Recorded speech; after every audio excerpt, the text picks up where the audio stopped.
Hi guys! For today's video ay magluluto na naman po tayo ng matchboos DI o matchboos chicken. So, before lulutuin yung manok is binabad ko muna siya sa suka, turmeric powder at saka harina. Yan, i-mix mo lang siya. Tapos, ibabad mo siya ng mga 10 minutes, mga ganun. Tapos, hugasan mo siya. Ito naman yung mga spices na kakailanganin natin sa pagpakulo ng ating manok. Ito yung mga choices ko. Kasi iba tayong style ng pagluluto. Yung iba naman simple lang ang nilalagay sa kanilang matchboos chicken. Sa akin naman is ito. Kasi ito ang nakikita ko sa luto ng aking among lalaki. Yan. Ito madras curry powder, turmeric powder, coriander seeds, cumin powder, black pepper seeds, coriander powder, black pepper powder, lemon powder, at cinnamon. At ito yung mga una nating gagawin pag nagluluto ng matchboos. Ito yung unang igigisa muna natin sa lahat. Yang kailangan may tomato, carrot, ginger, garlic, whole lemon, tsaka merong cloves dito. Yan, cloves, cinnamon stick, bay leaves, tsaka curry leaves, cardamom seeds, at onion. So yan guys, nakikita ko yan sa amok ko, kaya ginagaya ko lang yung style niya. Ganyan, dito kasi pag nagluluto kami ng matchboos niya is ganyan ang mga pinaghalo. Pero yung ibang video na nakikita ko is simple lang, walang ganyan. Depende na kasi yan sa tao kung paano nila pasasarapin yung luto nila. So, hugasan natin yung manok at mag-umpisa natin magluto. Pero bago niyan ay mag-intro muna tayo.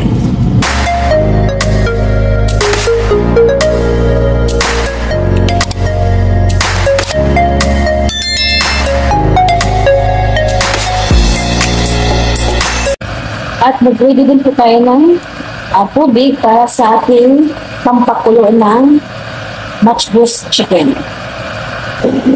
And lalagyan din natin siya guys ng chicken cubes. Kasi magi chicken cubes para masarap yung lasa ng ating manok. Kasi dito wala silang bitsin. Asin lang ang pampalasa talaga nila. So, lalagyan natin ito. So, yan guys, nag-init na ako ng kaldero, may mantika na, then ilalagay natin yung sibuyas at bawang at yung mga ibang ingredients.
spicy guys, is huli na siya. Lahat ng mga fresh na ingredients, yun na muna ang una natin ilagay. Katulad ng garlic, onion, ginger, cinnamon stick, bay leaves, cardamom, and curry flower, curry leaves, lemon.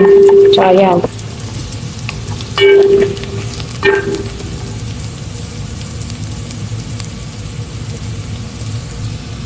Then,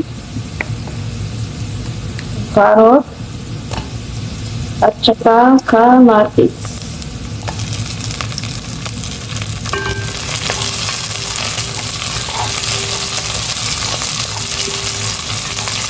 Ito yung way ko guys ha. Kasi lahat naman tayo, may ibang way na ang pagluluto. So ito yung way ko. So iba namang way. Pwede din natin yung mas book is, ilaga na agad, diretso hindi na kailangan gisahin lahat ng mga ingredients, ganyan. Meron din ganon. Ganyan yung silang amo kung paano magluto. So mas masarap kasi naka-fried talaga sa lahat. Akala natin pakulian.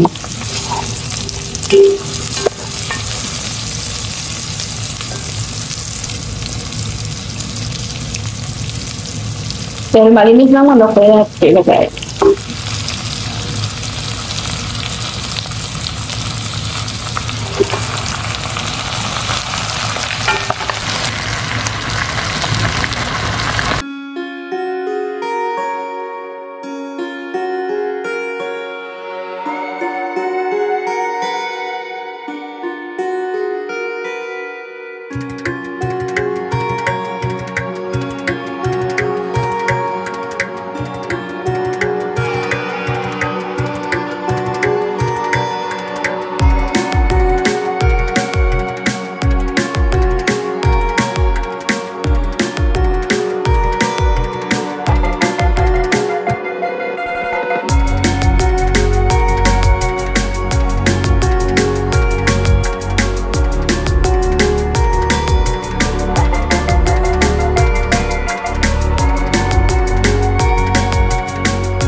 Kailangan above the chicken yung tubig.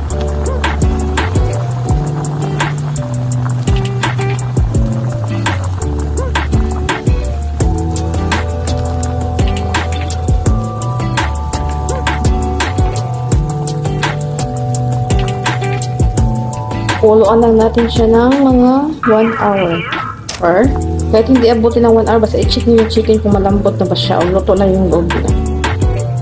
And then, ilalagay natin yung chicken cubes. Yan.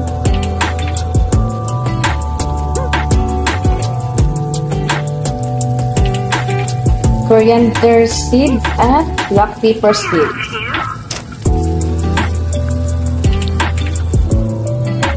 And para sure na yung lasa niya is hindi kulang. Tama lang. At kung nakukulangan kayo, mag-add kayo ng asin.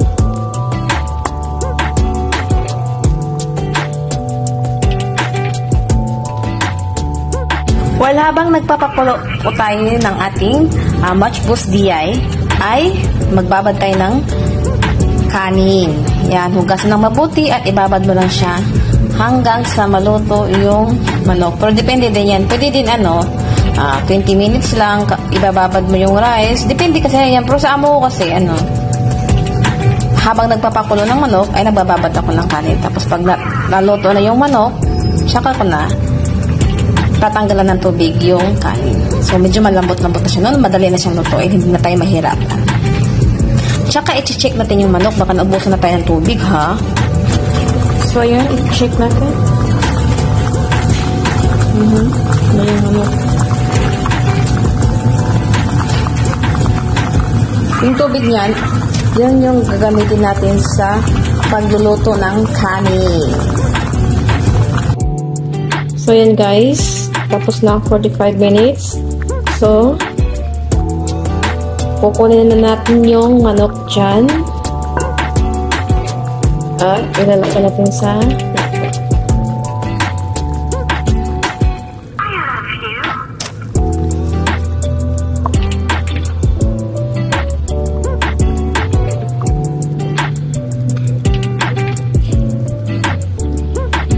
So, ayan, nasala na natin yung tubig. I-shake-shake lang para yung mga tubig na na-stuck dyan sa salaan ay mailabas.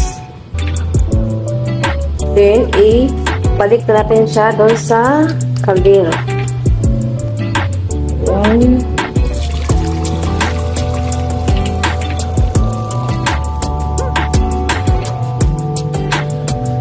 So, yan, nilagay natin yung kanin. Tapos, pag nakukulangan kayo sa asin, guys, ha? Lagi yung tatandaan, dagdagan nyo yung tamang timpla lang. At kung madami naman yung tubig sa rice, is pwede nyo naman siyang tanggalan. So, yan, guys, tatakpan lang natin para maluto lang maigi yung ating kanin. Tapos, i-check lang din natin siya. Baka nawala na yung tubig at baka magtutong yung ilalim ng kanin. So, yun guys. I-check na natin, ha? At i-check din natin yung loob ng rice. Baka may tubig or wala na tubig. Meron pa kunti.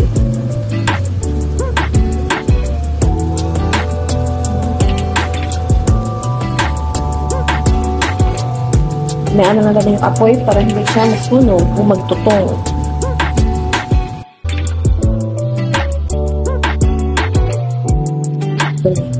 So, ayan. Naka-ready na ating saffron water.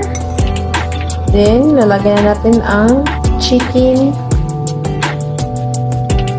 ng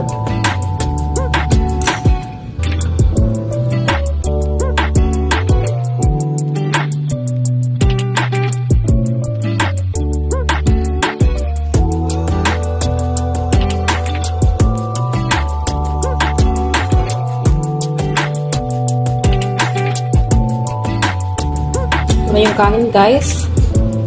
Medyo luto-luto na siya. Pero lutuin natin na maigi. Pero lalagyan natin siya ng saffron.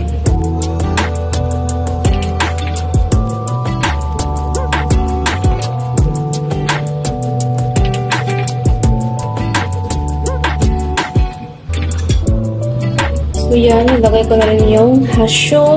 May hasyo na kasi akong ready, guys. So, iinitin na lang siya. Ganyan dito, nag-iinit, gumagawa sa ng ready hasyo. Lagyan lang lang siya ng kunting saffron. Yan. So, yan guys. I-fry that natin. Pagkatapos na-fry, kailangan golden brown lang, ha? And then, ilalagyan natin doon sa kanin. So then guys, ito yung Much Boost DI niluto ko for today's video.